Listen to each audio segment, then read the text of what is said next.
নবম শ্রেণীর বিজ্ঞান শাখার প্রিয় শিক্ষার্থীরা, আশা করছি সবাই ভালো আছো। আমরা আমাদের জীববিজ্ঞানের নবম অধ্যায় দৃঢ়তা প্রদান ও চলন এই অধ্যায়ের প্রায় শেষাংশে, এটা আসলে খুব বড় অধ্যায় না, মোটামুটি ছোট অধ্যায়।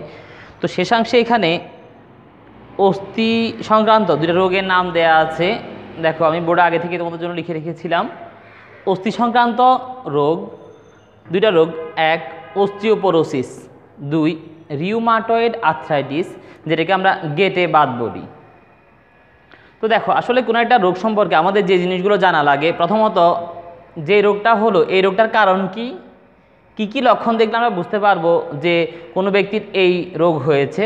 তারপরে রোগ নির্ণয় করা, প্রতিকার, প্রতিরোধ। তো আবার বলছি, একটা রোগ কি কারণে হয়, কারণগুলো জানতে হবে আমাদেরকে। ওই রোগের লক্ষণগুলো সম্পর্কে জানলে আমরা বুঝতে পারবো যে কোন রোগটা হয়েছে। তারপর রোগ নির্ণয় করা, এটা ডায়াগনোসিসটা অবশ্যই এটা চিকিৎসকের পরামর্শ অনুযায়ী করা লাগবে। প্রতিকার, কোনো রোগ হলে সেটা থেকে কীভাবে আমরা পরিত্রাণ পেতে পারি। আর প্রতিরোধ, আমরা কি ব্যবস্থা গ্রহণ করলে এই রোগগুলো আমাদের হবে না, অথবা আমরা এই রোগগুলো থেকে বেঁচে থাকতে পারবো। যেহেতু আমাদের এই অধ্যায়টা কঙ্কালতন্ত্র সম্পর্কে, আমরা প্রথমেই বলছি যে অস্থির গঠন এবং দৃঢ়তার জন্য যে দুটো জিনিস বেশি গুরুত্বপূর্ণ, তার মধ্যে অন্যতম হচ্ছে ক্যালসিয়াম, যেটা একটা খনিজ লবণ। মূলত ক্যালসিয়াম এবং ভিটামিন ডি অস্থির গঠনের জন্য, অস্থিকে মজবুত করার জন্য অত্যন্ত প্রয়োজনীয়। অস্থির বৃদ্ধির জন্য অবশ্যই ক্যালসিয়াম সমৃদ্ধ খাবার এবং ভিটামিন ডি সমৃদ্ধ খাবার খেতে হবে বা খাওয়া প্রয়োজন। অস্টিওপোরোসিস যে রোগটা, প্রথমে আমাদের যে রোগটা দেয়া আছে অস্টিওপোরোসিস, এটা মূলত ক্যালসিয়ামের অভাবজনিত একটা রোগের নাম বা একটা রোগ। সাধারণত বয়স্ক পুরুষ এবং নারীদের বেলায় এই রোগটা বেশি দেখা দেয়। যে সমস্ত বয়স্ক পুরুষ বহুদিন যাবৎ স্টেরয়েডযুক্ত ঔষধ সেবন করে তাদের বেলায়, এবং যে সমস্ত নারীর বয়স 45 বা তদূর্ধ্ব, যাদের সন্তান ধারণ ক্ষমতা থাকে না, তাদের বেলায় এই রোগটা সাধারণত দেখা যায়। এছাড়া যারা অলস জীবন যাপন করে বা কায়িক পরিশ্রম একেবারেই করেন না, তাদেরও এই রোগ হওয়ার সম্ভাবনা থাকে। তাছাড়া অনেক দিন ধরে যদি আর্থ্রাইটিস অথবা অস্থিসন্ধির প্রদাহে ভুগলেও সেখান থেকে এই অস্টিওপোরোসিস রোগ হওয়ার আশঙ্কা অনেক বেশি হয়। তো দেখো, তাহলে এই রোগের কারণ কি জানলাম আমরা। দেহে খনিজ লবণ, বিশেষ করে ক্যালসিয়ামের ঘাটতির কারণে এই রোগটা হবে। আর নারীদের বেলায় তাদের বয়স যখন 40-45 বা তদূর্ধ্ব হয়ে যায়, তখন তাদের সন্তান উৎপাদন ক্ষমতা থাকে না।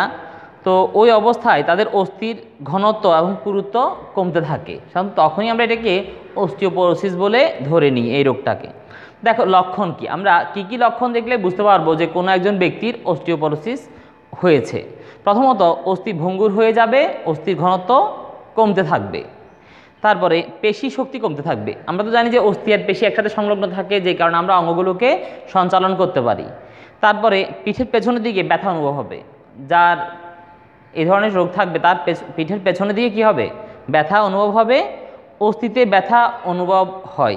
আমরা মূলত এখানে প্রধানত 4টি কারণ বললাম, আবার শুনো। অস্থিগুলো ভঙ্গুর হয়ে যাবে। নর্মালি আমরা অনেক সময় পড়লে কিন্তু আমাদের হাড়গুলো ভাঙে না, খুব বেশি রিস্কি না হলে হাড় ভাঙার প্রশ্নই আসে না। তবে যাদের বয়স সাধারণত এই যে বললাম 50 বা তদূর্ধ্ব বা 45-এর বেশি, তাদের বেলায় কিন্তু ছোটোখাটো অ্যাক্সিডেন্টে অনেক সময় দেখা গেলো সে পিছলে খেয়ে একটু পড়ছে, তাতে দেখা গেছে হাড় ভেঙে গেছে, পায়ের হাড় ভেঙে যাচ্ছে, হাতের হাড় ভেঙে যাচ্ছে। তো এগুলি মূলত অস্টিওপোরোসিসের লক্ষণ। কারণ অস্টিওপোরোসিস হলে অস্থির বা হাড়ের ঘনত্বটা অনেকটাই কমে যায়, পেশি শক্তি কমতে থাকে। আসলে অনেক সময় পড়ে যাওয়ার সময় যদি পেশিতে শক্তি থাকলে অনেক সময় মোটামুটি নিজেকে নিয়ন্ত্রণে রাখা যায়, বাট পেশি শক্তি যদি কমে যায় তাহলে কিন্তু ওই পিছলে পড়ার সম্ভাবনাটা আরও বেশি থাকে। পেটের পিছনের দিকে ব্যথা থাকে, মেরুদণ্ডের দুই পাশে পিঠের পেছনের দিকে ব্যথা অনুভূত হয় এবং অস্থিতে ব্যথা অনুভব হয়। তারপর দেখো, রোগ নির্ণয়। অস্থির ঘনত্ব মাপা যায় এমন এক ধরনের যন্ত্র আছে, ওই যন্ত্রের সাহায্যে খনিজ পদার্থের পরিমাণ নির্ণয় করা যায়, যে অস্থিতে যেটুকু খনিজ পদার্থ থাকা উচিত ছিল ঠিক ততটুকু আছে কি না বা কতটুকু কমে গেছে, সেটা আমরা সেখান থেকে নির্ণয় করতে পারবো, বের করতে পারবো। রোগের প্রাথমিক অবস্থায় তেমন কোনো উপসর্গ দেখা দেয় না, হঠাৎ করে সামান্য আঘাতেই হাড় বা অস্থি বা দেহের কোনো জায়গায় হাড় বা অস্থি ভেঙে যেতে পারে। প্রতিকার, আমরা কি কি ব্যবস্থা গ্রহণ করলে এই ধরনের রোগ থেকে আমরা প্রতিকার পাব? তো প্রথমেই পঞ্চশুদ্ধ পুরুষ নারী সবার ক্ষেত্রে দৈনিক কমপক্ষে 1200 মিলিগ্রাম পরিমাণ ক্যালসিয়াম জাতীয় খাবার গ্রহণ করা উচিত। 50-এর বেশি বয়স্ক পুরুষ মহিলার দৈনিক কমপক্ষে কত গ্রাম? 1200 গ্রাম ক্যালসিয়াম সমৃদ্ধ খাবার খাওয়া উচিত। ননি তোলা দুধ এবং দুগ্ধজাত দ্রব্য গ্রহণ করা উচিত। কমলার রস, সবুজ শাকসবজি, সয়া দ্রব্য এবং ক্যালসিয়াম সমৃদ্ধ খাবার খাওয়া উচিত। তাহলে মোটামুটি অস্টিওপোরোসিস রোগ থেকে কিছুটা হলেও পরিত্রাণ পাওয়া যেতে পারে। তারপর দেখো প্রতিরোধ, যথেষ্ট পরিমাণে সূর্যালোকের সংস্পর্শে থাকা। আমরা আগেই বলেছিলাম যে সূর্যের আলো আমাদের ত্বকে যখন পড়ে এটা বিভিন্ন রাসায়নিক বিক্রিয়ার মাধ্যমে কোলেস্টেরলকে পরিবর্তিত করে যকৃতের সাহায্য নিয়ে একসময় এটাকে ভিটামিন ডিতে পরিণত করে এবং ওই ভিটামিন ডি আমাদের হাড়কে শক্ত করতে, মজবুত করতে যথেষ্ট ভূমিকা রাখে। তারপর ক্যালসিয়াম ও ভিটামিন ডি সমৃদ্ধ খাবার গ্রহণ করা, নিয়মিত ব্যায়াম করা। যদি কেউ আগেই অস্টিওপোরোসিস রোগে আক্রান্ত হয়ে থাকে তো অবশ্যই ব্যায়াম সে তার ইচ্ছামতো করলে হবে না, তাকে অবশ্যই চিকিৎসকের পরামর্শ অনুযায়ী ব্যায়াম করা লাগবে এবং সুষম ও আঁশযুক্ত খাবার গ্রহণ করা। সুষম খাদ্য তো তোমরা জানো যে যেই খাদ্যের সব ধরনের উপাদানগুলো বা আমাদের প্রয়োজনীয় যে উপাদানগুলো সেগুলো অবশ্যই বিদ্যমান থাকবে, সেগুলিকে আমরা বলছি সুষম খাদ্য। তারপরে আঁশযুক্ত খাবার, যেটাকে আমরা রাফেজ বলি। সাধারণত খাদ্য, ফলমূল, শস্যের আঁশযুক্ত যে তন্তুময় অংশগুলি সেগুলিকে রাফেজ বলে, যেটা কোষ্ঠকাঠিন্য প্রতিরোধ করে, কোষ্ঠকাঠিন্যের জন্য বেশ ভালো। এবং আমাদের রাফেজযুক্ত খাবার খেলে অন্ননালী বলো, পাকস্থলী বলো, ক্ষুদ্রান্ত বলো, এগুলোর যেই ক্যান্সারের ঝুঁকি থাকে সেটা অনেকটাই কমে যায়। এই জন্য রাফেজযুক্ত খাবারের গুরুত্ব অনেক বেশি। তাহলে আমরা প্রথমেই অস্টিওপোরোসিস রোগ সম্পর্কে বললাম যে এটা মূলত ক্যালসিয়াম এবং ভিটামিন ডি এর কারণে হয়। অবশ্যই প্রথমত ক্যালসিয়াম, আর বললাম যে বয়স্ক মানুষ যায় তাদের বেলায় এই রোগটা হয়। তাহলে এই রোগগুলোর আমাদের কী কী জানতে হবে? প্রথমত আমরা কারণ কি সেটা বললাম, তারপর হচ্ছে লক্ষণ, কি কি লক্ষণ দেখলে আমরা বুঝবো সে তার অস্টিওপোরোসিস হয়েছে। সেখানে 4টা লক্ষণের কথা বললাম। যে প্রথমে বললাম কি, অস্থি ভঙ্গুর হয়ে যাবে, অস্থির ঘনত্ব কমে যাবে, পেশি শক্তি কমে যাবে, পিঠের পেছনের দিকে ব্যথা অনুভূত হবে এবং অস্থিতেও ব্যথা অনুভূত হবে। এগুলি হচ্ছে লক্ষণ। আর রোগ নির্ণয় কী বলেছি যে হাড়ের ঘনত্ব মাপার জন্য এক ধরনের যন্ত্র আছে, চিকিৎসকের পরামর্শ নিয়ে ওই যন্ত্রের সাহায্যে অস্থির বা হাড়ের ঘনত্ব মাপতে হবে এবং যতটুকু থাকা উচিত সে অনুযায়ী সেখানে ক্যালসিয়াম আছে কি না এগুলো নির্ণয় করে ডাক্তার তোমাকে প্রেসক্রাইব করবে যে কিভাবে এটা থেকে পরিত্রাণ পাওয়া যায়। হয়তো ক্যালসিয়াম সমৃদ্ধ ওষুধ খাওয়া লাগবে, অথবা যে সমস্ত খাবারে ক্যালসিয়ামের পরিমাণ মোটামুটি বেশি সেই খাবারগুলি সম্পর্কেই আমাদেরকে নির্দেশনা দিবেন এবং সেগুলো খেতে বলবেন হয়তো। তারপরে প্রতিকার সম্পর্কে বললাম যে বয়স্ক নারী পুরুষ সবার দৈনিক কমপক্ষে 1200 গ্রাম ক্যালসিয়াম সমৃদ্ধ খাবার খাওয়া উচিত। ননি তোলা দুধ, দুগ্ধজাত দ্রব্য এবং কমলার রস, সবুজ শাকসবজি, ক্যালসিয়াম সমৃদ্ধ খাবার খাওয়া উচিত। তারপরে প্রতিরোধে বললাম যথেষ্ট পরিমাণে সূর্যালোকের সংস্পর্শে থাকতে হবে, ক্যালসিয়াম ও ভিটামিন ডি সমৃদ্ধ খাবার গ্রহণ করতে হবে, নিয়মিত ব্যায়াম করা এবং সুষম ও আঁশযুক্ত খাবার গ্রহণ করা। তবে ব্যায়ামের ক্ষেত্রে মনে রাখতে হবে যদি কোনো ব্যক্তি আগে থেকেই অস্টিওপোরোসিস রোগে আক্রান্ত হয় সে তার ইচ্ছামতো ব্যায়াম না করে চিকিৎসকের পরামর্শ অনুযায়ী সঠিক ব্যায়াম করলেই তার জন্য সেটা ভালো হবে। এরপর দেখো দ্বিতীয় যে রোগটা রিউমাটয়েড আর্থ্রাইটিস বা গেটে বাত। গেটে বাত মানে আসলে ওই যে জয়েন্ট যেগুলো আমাদের অস্থিসন্ধি, যেগুলো অস্থিসন্ধিগুলিতে অনেকের ব্যথা হয়, বিশেষ করে পায়ের যে জয়েন্টগুলো, আমাদের হাঁটুতে একটা জয়েন্ট আছে ওই জয়েন্টটাতে, কোমরের জয়েন্টটাতে, হাতের এই জয়েন্টগুলোতে, কাঁধের জয়েন্টে, এগুলিতে অনেকের ব্যথা হয়। ওই যে বয়স বাড়ার সাথে সাথে যখন হাড় ক্ষয় হতে থাকে তখনই আসলে এই সমস্যাগুলো দেখা দেয়। অনেকের বাত জ্বর থেকেও কিন্তু এই রোগটা হয়, এটাকে গেটে বাত বলা হয়। তাহলে দেখো আমরা এই রিউমাটয়েড আর্থ্রাইটিস বা গেটে বাত সম্পর্কে একটু জানবো। প্রথমে বলছি শতাধিক প্রকারের বাত রোগের মধ্যে রিউমাটয়েড আর্থ্রাইটিস অন্যতম। তার মানে মানুষের বাত রোগ অসংখ্য ধরনের আছে, এর মধ্যে বলছে কি যে সব বাত রোগগুলো কিন্তু আসলে অবশ্যই ঝুঁকিপূর্ণ, ক্ষতিকর। তার মধ্যে এই রিউমাটয়েড আর্থ্রাইটিসটা অন্যতম। সাধারণত বয়স্ক লোকদের এই রোগটা হয় এবং কম বয়সী যারা তাদের বেলায় গিঁটে ব্যথা বা যন্ত্রণা হওয়া রিউমাটয়েড ফিভার বা বাতজ্বর নামে পরিচিত। এটা অবশ্য অন্য কোনো রোগেরও লক্ষণ হতে পারে। অস্থিসন্ধির অসুখের প্রকারভেদ অনুসারে আসলে চিকিৎসা করা হয়। দুজন ব্যক্তির দুটি ভিন্ন প্রকারের অস্থিসন্ধি অসুখে আক্রান্ত হলেও তাদের লক্ষণ আপাতদৃষ্টিতে তোমার কাছে এক মনে হতেও পারে। এই জন্য অবশ্যই স্পেশালাইজ চিকিৎসক যারা, বিশেষজ্ঞ যারা, তাদের পরামর্শ নিতে হবে। তাহলেই সঠিকভাবে রোগ নির্ণয় করলেই ওই রোগ থেকে পরিত্রাণ পাওয়া যাবে। যদি বিশেষজ্ঞ চিকিৎসকের পরামর্শ ছাড়া বাতের চিকিৎসা করা হয় তাহলে বরং উপকারের চেয়ে অপকার বা ক্ষতি হওয়ার সম্ভাবনাটাই বেশি থাকে। তারপর দেখো যে এই গেটে বাতের লক্ষণগুলো কি কি। প্রথমত অস্থিসন্ধি বা গিঁটে প্রদাহ বা ব্যথা হবে। বিভিন্ন জয়েন্টগুলো, হাতে যে জয়েন্টগুলো আমরা বলছিলাম, অস্থিসন্ধি কি, যেখানে দুই বা ততোধিক অস্থির প্রান্তভাগ এসে মিলিত হয় তাকে বলা হচ্ছে অস্থিসন্ধি। এর মধ্যে দুইটা অস্থি মিলিত হলে আমরা বলছিলাম সাইনোভিয়াল অস্থিসন্ধি, আর দুইয়ের অধিক হলে বলছিলাম জটিল সাইনোভিয়াল অস্থিসন্ধি। তাহলে গেটে বাতের লক্ষণগুলো হচ্ছে অস্থিসন্ধি বা গিঁটে প্রদাহ বা ব্যথা হবে, অস্থিসন্ধি নাড়াতে কষ্ট হবে এবং গিঁটগুলো বা ওই জয়েন্টগুলো ফুলে যাওয়ার সম্ভাবনা আছে, ফুলে যাবে এগুলো। প্রতিকার, বয়স্কদের বেলায় এই রোগ পুরোপুরি সারানো যায় না, তবে চিকিৎসকের পরামর্শ অনুযায়ী ব্যবস্থাগুলো নিলে এই রোগ উপশম করা যায়। তো প্রতিকার আমাদের আজ যে জিনিসগুলো মনে রাখতে হবে সেটা হচ্ছে কি, অত্যধিক পরিশ্রম থেকে বিরত থাকতে হবে, ভারী কাজগুলো করা যাবে না, যন্ত্রণাদায়ক গিঁটের উপর কুসুম গরম পানির সেঁক নেওয়া যেতে পারে। যেই জয়েন্টগুলোতে ব্যথা সেখানে গরম পানির সেঁক নিলে কিছুটা হলেও ব্যথা উপশম হবে।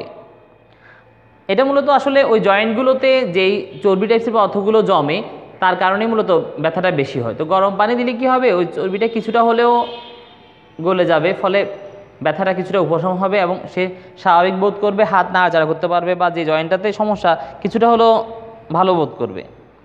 অস্থিসন্ধি নাড়াচাড়া ঠিক রাখতে হালকা ব্যায়াম করা, ডাক্তারের পরামর্শ অনুযায়ী বেদনা উপশমকারী ওষুধ সেবন করা এবং সঠিক চিকিৎসা নিয়ে এই রোগের কষ্ট থেকে আংশিক পরিত্রাণ পাওয়া যাবে। তার মানে এই রোগটা আসলে পুরোপুরি সারে না, তবে চিকিৎসকের পরামর্শ নিলে বা নিয়মিত যে ব্যায়ামগুলো করতে বলে এগুলো করলে অনেকটাই কমে যায়, অনেকটাই সমস্যা দূর হয়ে যায়।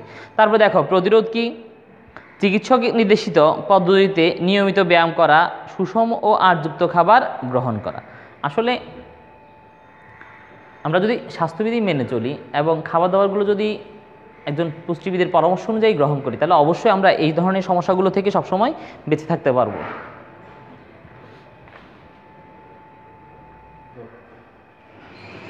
দেখো আমাদের এই অধ্যায় মোটামুটি শেষ, তারপরেও আজকে যেহেতু সময় আছে আমরা প্রথম থেকে আবার একটু রিভিউ করি যে পুরো অধ্যায়ে আমরা কী কী জিনিস সম্পর্কে আলোচনা করলাম, কী কী জিনিস পড়লাম। পরবর্তী ক্লাস থেকে আমরা নতুন অধ্যায় শুরু করব। দেখো এটা আমাদের বইয়ের নবম অধ্যায়, দৃঢ়তা প্রদান এবং চলন। আমরা প্রথমে বলছিলাম যে প্রতিকূল পরিবেশে খাদ্য অনুসন্ধান, আত্মরক্ষা, বংশবিস্তার। প্রতিকূল পরিবেশ মানে কি, যেই পরিবেশটা তোমার ফেভারে না ডিসফেভারে, তার মানে তোমার ফেভার হলে সেটাকে আমরা বলি অনুকূল পরিবেশ, আর যদি আমাদের অনুকূল না হয় এর বিপরীত যেই পরিবেশটা যেখানে আমাদের জন্য সব ধরনের অসুবিধা থাকবে, সুবিধা থাকবে না, সেটাকে আমরা বলছি প্রতিকূল পরিবেশ। এই ধরনের প্রতিকূল পরিবেশে খাদ্য অনুসন্ধান করা, খাবার খোঁজা অনুসন্ধান করা, আত্মরক্ষা এবং বংশবিস্তার, এই যে শারীরবৃত্তীয় কাজগুলো, এগুলির প্রয়োজনে মানুষ ও অন্যান্য প্রাণীরা এক স্থান থেকে অন্য স্থানে যাতায়াত শুরু করে, আসা যাওয়া শুরু করে। আর যেই পদ্ধতিতে প্রাণী নিজের চেষ্টায় সাময়িকভাবে এক স্থান থেকে অন্য স্থানে যেতে পারে তাকে আমরা বলছিলাম ওই প্রাণীর চলন। এই যে চলাফেরা করছে আমরা বলছি প্রাণীরা, মূলত যে পদ্ধতিতে প্রাণী নিজ চেষ্টায় সাময়িকভাবে এক স্থান থেকে অন্য স্থানে যেতে পারে তাকে বলা হচ্ছে কি চলন বা প্রাণীর চলন। আর যে তন্ত্র দেহের কাঠামো গঠন করে, নির্দিষ্ট আকার আকৃতি প্রদান করে এবং দেহের ভার বহনে সাহায্য করে সেটাকে আমরা বলছিলাম কঙ্কালতন্ত্র। তারপরে এই কঙ্কালতন্ত্রটা মূলত কয়েকটি জিনিসের সমন্বয়ে গঠিত হয়: অস্থি, তরুণাস্থি, পেশিবন্ধনী এবং অস্থিবন্ধনী। তারপরে কঙ্কালকে আমরা বলছিলাম দুই রকমের কঙ্কাল আছে, বহিঃকঙ্কাল এবং অন্তঃকঙ্কাল। মানবদেহের বাইরের দিকে যেই কঙ্কালগুলো, তার মানে আমাদের নখ, চুল, লোম, এগুলিকে আমরা বহিঃকঙ্কাল বলতে পারি। আসলে কঙ্কাল বলতে আমরা কিন্তু বহিঃকঙ্কালকে বুঝি না, মূলত অন্তঃকঙ্কালকে কঙ্কাল বলে মনে করি, কারণ আগের বইগুলি তো ওইভাবেই ছিল। এই বইটাতেই নতুন করে বহিঃকঙ্কাল অ্যাড করা হয়েছে, যে লোম, নখ, চুল এগুলি বহিঃকঙ্কাল। আর অন্তঃকঙ্কাল যেগুলো, সেগুলির মধ্যে আছে অস্থি, তরুণাস্থি। অস্থি এবং তরুণাস্থি। মানবদেহ তোমরা আগেই জানো যে ছোট বড় প্রায় 206টি হাড়ের সমন্বয়ে গঠিত। একটা মানব দেহের মধ্যে যে কঙ্কাল আছে বা মানব কঙ্কালে 206টি অস্থি আছে ছোট বড়। আর যদি কত জোড়া বলে, কি বলেছিলাম, 103 জোড়া। শিশুদের বেলায় বলছে অস্থির সংখ্যা ছোটোবেলায় শিশুকালে আরও বেশিও থাকতে পারে। তারপরে কঙ্কালের সাহায্যে নিম্নলিখিত কাজ সম্পন্ন হয়। এখানে কাজগুলি বলছিলাম কি, দেহের কাঠামো গঠন করা, রক্ষণাবেক্ষণ, ভার বহন, নড়াচড়া ও চলাচল, লোহিত রক্তকণিকা উৎপাদন, খনিজ লবণ সঞ্চয় করা, এগুলি হচ্ছে কঙ্কালতন্ত্রের কাজ বা কঙ্কালের কাজ। এরপর আমরা অস্থির বর্ণনা দেখেছিলাম, তরুণাস্থি, অস্থিসন্ধি এগুলো। তারপরে এগুলির বাইরে অস্থিসন্ধির মধ্যে আবার প্রকারভেদ ছিল। অস্থিসন্ধির মধ্যে ছিল সাইনোভিয়াল অস্থিসন্ধি, আবার দুই রকম বলছিলাম, সরল সাইনোভিয়াল, জটিল সাইনোভিয়াল। সরল সাইনোভিয়াল কোনগুলো, যেখানে মাত্র দুইটা অস্থির বহির্ভাগ মিলিত হয়েছিল। আর জটিল কোনগুলো, যেখানে দুই বা ততোধিক অস্থির বহির্ভাগ এসে মিলিত হয়, সেগুলিকে বলা হচ্ছে জটিল সাইনোভিয়াল অস্থিসন্ধি। তারপর দেখো আবার অস্থিসন্ধির প্রকারভেদের মধ্যে আছে নিশ্চল অস্থিসন্ধি, ঈষৎ সচল অস্থিসন্ধি, পূর্ণ সচল অস্থিসন্ধি। আবার পূর্ণ সচলের মধ্যে দুইটা ভাগ আছে, বল ও কঠোর সন্ধি এবং কবজা সন্ধি। তারপরে এখানে আছে পেশি, পেশির কার্যকারিতা, অস্থি পেশি যে মানুষের চলাচলে ভূমিকা রাখে সেগুলি সম্পর্কে একটু বর্ণনা। মানুষের হাতের এখানে দুইটা পেশি থাকে, বলছিলাম যে উপরে যেটা এটাকে বলা হচ্ছে বাইসেপস আর নিচেটাকে বলা হচ্ছে ট্রাইসেপস। এই মূলত বাইসেপস এবং ট্রাইসেপসের কার্যকারিতার ফলেই এবং আমাদের যে স্নায়ু যেগুলো বিভিন্ন ধরনের উদ্দীপনা জাগায়, এগুলোর ফলেই কিন্তু আমরা আমাদের অঙ্গগুলিকে সঞ্চালন করতে পারি। দেহের মূল অক্ষর নিকটে হাতটাকে আনতেও পারি, দূরে সরিয়ে নিতে পারি, উপরে তুলতে পারি, নিচে নামাতে পারি। এই কাজগুলো মূলত এখানে ঐচ্ছিক পেশি অস্থির সাথে সংলগ্ন আছে বলে আমাদের পক্ষে সম্ভবপর হয়েছে। তারপরে দুইটা জিনিস এখানে আরও গুরুত্বপূর্ণ, যেটা হচ্ছে একটা ট্যান্ডন, অন্যটা হচ্ছে লিগামেন্ট। ট্যান্ডনকে আমরা বলছিলাম পেশি বন্ধনী, যেটা পেশিকে হাড়ের সাথে আটকে রাখে। আর লিগামেন্টকে বলা হয় অস্থি বন্ধনী, যে জিনিসটা দুইটা অস্থিকে একসাথে যুক্ত রাখতে সাহায্য করে। লিগামেন্টকে কি বলা হয়, অস্থি বন্ধনী, আর ট্যান্ডনকে বলা হয় পেশি বন্ধনী। ট্যান্ডনের সংজ্ঞাটা আসলে এইভাবে লিখেছিল যে মাংসপেশির প্রান্তভাগ সরু হয়ে যেখানে হাড়ের সাথে আটকে থাকে তাকে বলা হচ্ছে ট্যান্ডন। মাংসপেশির প্রান্তভাগ সরু হয়ে যেখানে হাড়ের সাথে আটকে থাকে তাকে কি বলা হচ্ছে, ট্যান্ডন। আর লিগামেন্ট বলা হচ্ছে কোনটাকে, যে এটা পাতলা কাপড়ের মতো কোমল অথচ দৃঢ় স্থিতিস্থাপক যে বন্ধনী দিয়ে অস্থিগুলো পরস্পরের সাথে সংলগ্ন তাকে বলা হচ্ছে অস্থি বন্ধনী বা লিগামেন্ট। কোনো কারণে লিগামেন্ট ছেড়ে গেলে আসলে ওই জয়েন্টগুলো আবার ওকে হতে অনেক সময় লাগে। এখন অবশ্য চিকিৎসা বিজ্ঞান অনেক উন্নত, অনেক অপরচুনিটি আছে যে সমস্যা হলেও এগুলি সমাধান করার। বিভিন্ন ক্রিকেটাররা, তোমরা অনেকে জানো, আমাদের ক্রিকেটার মাশরাফি বিন মুর্তজা, ওর পায়ের বেশ কয়েকটা লিগামেন্ট নষ্ট হয়ে গিয়েছিল, তারপরেও তার দেশপ্রীতি, দেশের প্রতি, দেশের খেলার প্রতি টান আছে বলেই অসুস্থ অবস্থায় অনেকদিন ধরে খেলছে। অনেক প্লেয়ার আছে, তোমরা জানো কিনা জানি না, ইংল্যান্ডের একটা প্লেয়ার ছিল, খুব ভালো প্লেয়ার, অ্যান্ড্রু ফ্লিনটফ। তো পায়ে একবার অস্ত্রোপচার হওয়ার পরে দ্বিতীয়বার কিন্তু সে আর ন্যাশনাল টিমে খেলে নাই। সে তার জীবনটাকে এনজয় করার জন্য ওই খেলাটাকে এসেনশিয়াল মনে করেনি দেশের জন্য। সে ভাবলো যে আমি সুস্থ থাকি, তারপরে হচ্ছে অন্য কিছু। তো ও খেলা ছেড়েই দিছে, অল্প কিছুদিন খেলে আর এটা অনেক দিন ক্যারি করে নাই, কন্টিনিউ করে নাই খেলাধুলাটা। তার কিন্তু আমাদের মাশরাফি অনেক দিন খেলছে, এই অসুস্থ অবস্থায় পায়ে ব্যান্ডেজ পরে লিগামেন্ট ছিঁড়ে যাওয়ার পরেও কিন্তু অনেকবার অস্ট্রেলিয়া থেকে ট্রিটমেন্ট করে এসে বিভিন্ন সময় খেলছে। অনেক সময় তোমরা খেয়াল করছো হয়তো খোঁড়ায় খোঁড়ায় হাঁটে, ঠিকভাবে দৌড়াতে পারে না, অসুবিধা হয় অনেক, তারপরেও দেশের জন্য খেলে গেছে। দেখো এখানে একটা পিকচার দেয়া আছে, একসাথে ট্যান্ডন এবং লিগামেন্ট দুইটাই দেয়া আছে। লাল যে অংশটা চিহ্নিত করা আছে এটাকে আমরা বলছি মাংসপেশি। মাংসপেশির সাথে যেটা দেখা যাচ্ছে একটু নীলাভ দেখে মনে হচ্ছে, এটা হচ্ছে ট্যান্ডন। কেন? এটা মাংসপেশিকে হাড়ের সাথে আটকে রাখতে সাহায্য করছে। আর এখানে যে হাড়টা আছে এর সাথে যে এদিকের হাড়গুলো, হিউমেরাস হচ্ছে এটা, যেটা বাইসেপস এবং ট্রাইসেপসের মাঝখানে যে হাড়টা সেটাকে বলা হয় হিউমেরাস। আর কনুয়ের পরে যে হাড়টা কবজি পর্যন্ত এটাকে বলা হচ্ছে রেডিয়াস এবং আলনা। রেডিয়াস এবং আলনা। তো এই হিউমেরাস এবং রেডিয়াস আলনাকে যুক্ত করেছে যেটা, সেটাকে আমরা বলছি কি অস্থিবন্ধনী বা লিগামেন্ট, অস্থিবন্ধনী বা লিগামেন্ট বলা হচ্ছে এটাকে। এরপরে অস্থি সংক্রান্ত দুইটা রোগের বর্ণনা দেওয়া আছে এখানে। তো এই রোগগুলো সম্পর্কে তোমরা ভালো করে দেখবে। আর আগে বলেছি যে কোনো রোগ সম্পর্কে অবশ্যই ওই রোগের লক্ষণগুলো সম্পর্কে তুমি ভালো করে জানবে। কেন, আমি যদি কোনো একটা ব্যক্তির নাম দিয়ে কয়েকটা লক্ষণ তুলে দিই, আর তুমি যদি, যেহেতু দুইটাই প্রায় কাছাকাছি, তুমি যদি সঠিকভাবে লক্ষণগুলো না জানো, তাহলে হয়তো ওনার হয়েছে অস্টিওপোরোসিস, তুমি লিখে দিলে না ওনার আর্থ্রাইটিস বা গেটে বাত হয়েছে, ফলে দেখা গেল কি পরবর্তীতে যেই প্রতিকার লিখলে বা অন্যান্য যে রোগ নির্ণয়ের পদ্ধতি লিখছো, প্রতিরোধ লিখছো, সবগুলোই কিন্তু ভুল লিখে দিচ্ছ। এই জন্য আগে অবশ্যই লক্ষণগুলো মনোযোগ দিয়ে দেখতে হবে, যাতে যে কোনো কোশ্চেনে রোগের লক্ষণগুলো দেখে তুমি আইডেন্টিফাই করতে পারো এটা কী রোগ। এটা তো একটা নির্দিষ্ট অধ্যায়, সেখানে হয়তো দুই রোগের কথা বলা আছে, কিন্তু আমাদের মূলত এই বইয়ে বিভিন্ন অধ্যায়ের শেষে অনেকগুলো রোগের বর্ণনা দেওয়া আছে এবং অনেকগুলো রোগের কিছু কিছু কমন লক্ষণ থাকে। কাজেই সবগুলো লক্ষণ সম্পর্কে আমরা ভালোভাবে না জানলে আমাদের আইডেন্টিফাই করতে কঠিন হবে, কোশ্চেনটা আমরা হয়তো ঠিকভাবে লিখতে পারবো না। তো অবশ্যই ভালোভাবে এগুলো পড়বে। যদি কোনো সমস্যা মনে করো সেগুলো নোট করে রেখো, পরে যখন পরিস্থিতি স্বাভাবিক হবে তখন জেনে নিও, অথবা ফোন করে আমাদের থেকে জেনে নিতে পারবে। তো আজকে এই পর্যন্তই, সবাই ভালো থেকো, আল্লাহ হাফেজ।